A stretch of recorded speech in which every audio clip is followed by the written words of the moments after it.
No coração da cidade velha, onde ruas estreitas e prédios antigos contam histórias esquecidas, havia uma igreja modesta, porém muito frequentada pela comunidade.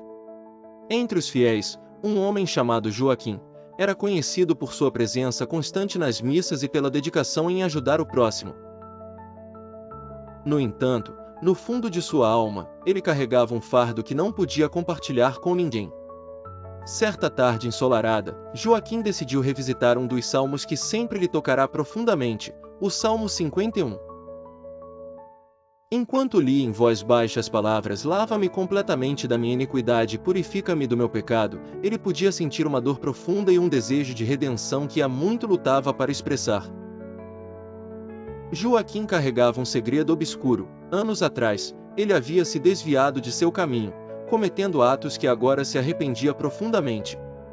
A igreja estava vazia, envolta em uma paz silenciosa que parecia convidá-lo a confessar seus tormentos. Com um suspiro profundo, Joaquim se ajoelhou diante do altar. Ele sentia que era o momento de libertar-se do peso dos seus erros. Palavras começaram a fluir de seus lábios, um desabafo silencioso, sincero, aos ouvidos de Deus. Lágrimas escorriam no rosto de Joaquim enquanto ele implorava por perdão, desejando uma segunda chance de viver uma vida de virtude. Após aquela tarde, algo mudou dentro de Joaquim. Ele retornou à igreja não mais apenas como um devoto silencioso, mas como alguém rejuvenescido pela esperança de um novo começo. Seu compromisso com a comunidade tornou-se ainda mais forte e visível. Ele passou a dedicar seu tempo a programas sociais, ajudando jovens e adultos que, como ele, buscaram um caminho de redenção. A história de Joaquim se espalhou pela cidade, não como um conto de pecado, mas como um testemunho de transformação e esperança. Inspirado pelas palavras do Salmo 51, Joaquim mostrou que, não importa quão pesadas sejam as iniquidades, há sempre uma oportunidade para recomeçar, basta buscar com sinceridade e fé o caminho da purificação.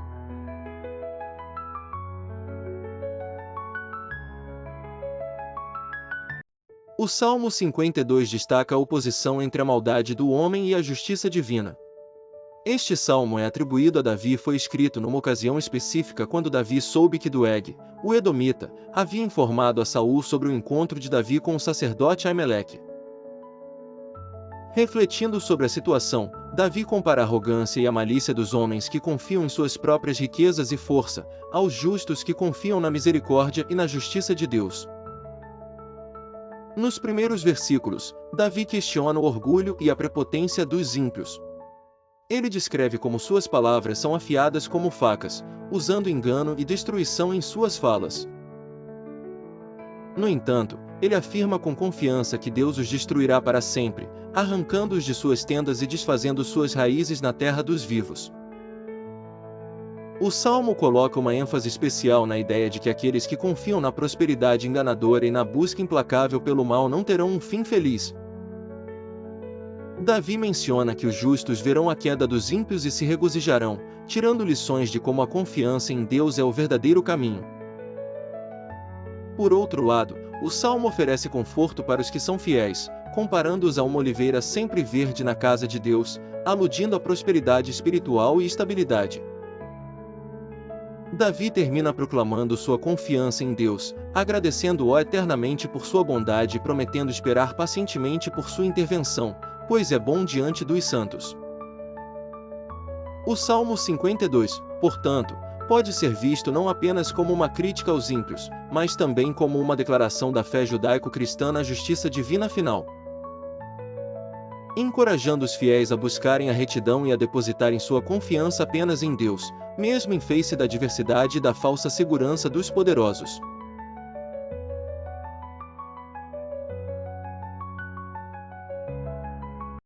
Em uma pequena vila cercada pelas montanhas, vivia um grupo de pessoas que havia perdido a fé no poder divino.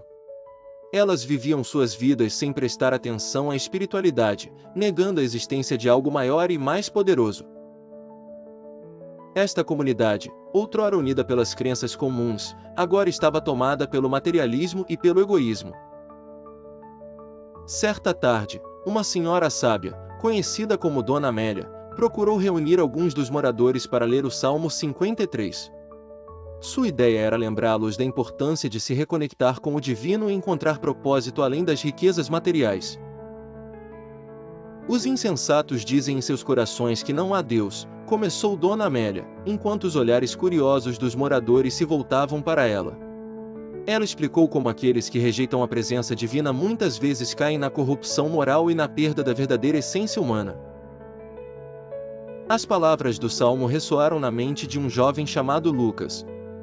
Ele sempre foi um cético, mas algo na entonação tranquila de Dona Amélia e na reverência daquele texto tocou seu coração.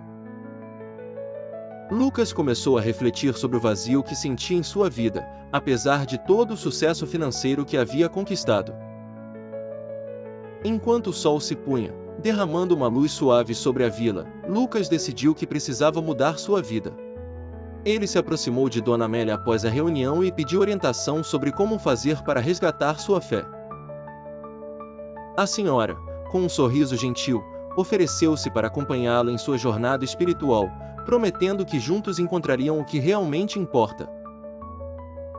A partir daquele dia, Lucas passou a buscar uma conexão espiritual mais profunda, não apenas consigo mesmo, mas também com sua comunidade.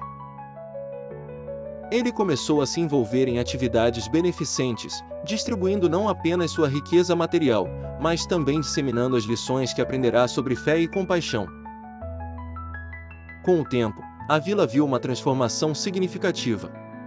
Inspirados pelo exemplo de Lucas, muitos moradores passaram a se reunir regularmente para ler juntos os salmos e debater sobre suas lições. Aos poucos, um senso renovado de propósito e união religiosa envolveu a comunidade. O Salmo 53 não era apenas um lembrete das falhas humanas, mas também um chamado para a redenção e o retorno à fé.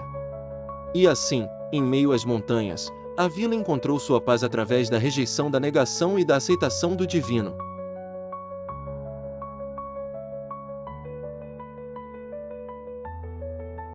Em uma pequena aldeia cercada por densas florestas e montanhas majestosas, vivia um jovem pastor chamado Elias.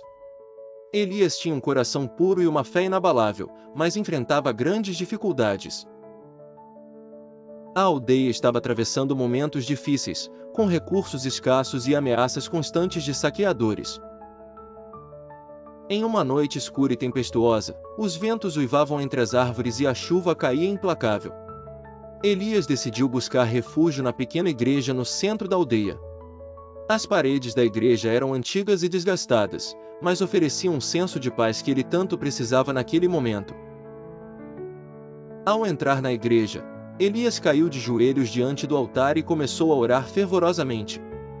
Suas palavras eram carregadas de emoção e esperança. Ó Deus, salva-me pelo teu nome e faze-me justiça pelo teu poder. Ouve minha oração, ó Deus, dá ouvidos às palavras da minha boca. Pois estranhos se levantaram contra mim e homens violentos procuram a minha vida, não tem eles posto Deus diante de si. Conforme Elias derramava seu coração em oração, sentiu uma presença tranquilizante envolvê-lo.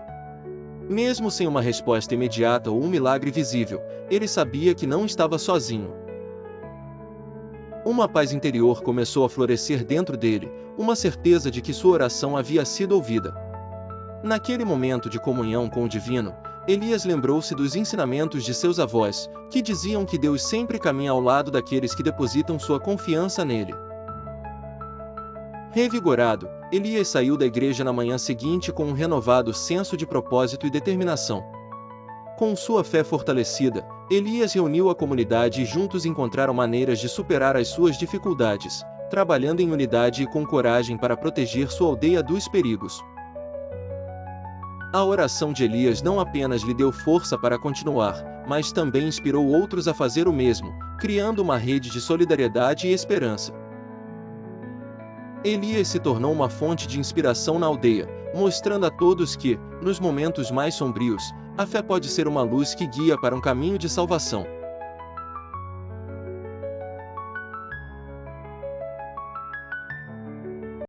Em uma pequena cidade no interior, vivia uma mulher chamada Helena.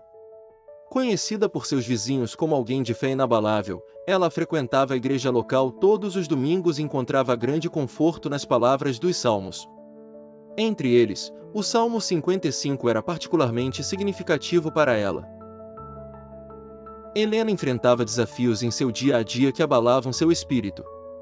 Havia rumores e conversas insidiosas que cercavam sua vida pessoal, criando uma teia emaranhada de mentiras que ameaçavam sufocá-la. Ela sentia que as pessoas ao seu redor conspiravam contra ela, fazendo-a duvidar de seus próprios passos. Certa noite, perturbada e sem conseguir dormir, Helena abriu sua Bíblia. Seus olhos se fixaram no Salmo 55. Confunde seus conselhos, Senhor, divide a sua língua. Essas palavras ressoaram profundamente em seu coração, despertando uma nova determinação dentro dela. No dia seguinte, Helena decidiu enfrentar os boatos com coragem e serenidade. Ela começou a falar diretamente com aqueles de quem suspeitava, não com raiva ou acusação, mas com um desejo genuíno de esclarecer equívocos e restaurar a paz. Helena pediu sabedoria em suas orações, pedindo a Deus que confundisse os conselhos daqueles que tramavam contra ela, para que a verdade pudesse prevalecer. Aos poucos, as nuvens de desconfiança começaram a se dissipar. Alguns dos vizinhos que haviam participado das fofocas se aproximaram, admitindo seus erros e buscando reconciliação. Outros, surpreendidos pela atitude serena de Helena, simplesmente se afastaram, incapazes de continuar em suas maquinações. Helena não apenas encontrou paz para si mesma, mas também inspirou sua comunidade a valorizar a verdade e a unidade mais do que intrigas. O Salmo 55 não era apenas uma passagem das Escrituras para Helena, tornou-se uma realidade viva. E assim, na pequena cidade, Helena se tornou um símbolo de resiliência e fé, provando que mesmo as palavras mais antigas podem ter um impacto poderoso e transformador em nossas vidas modernas.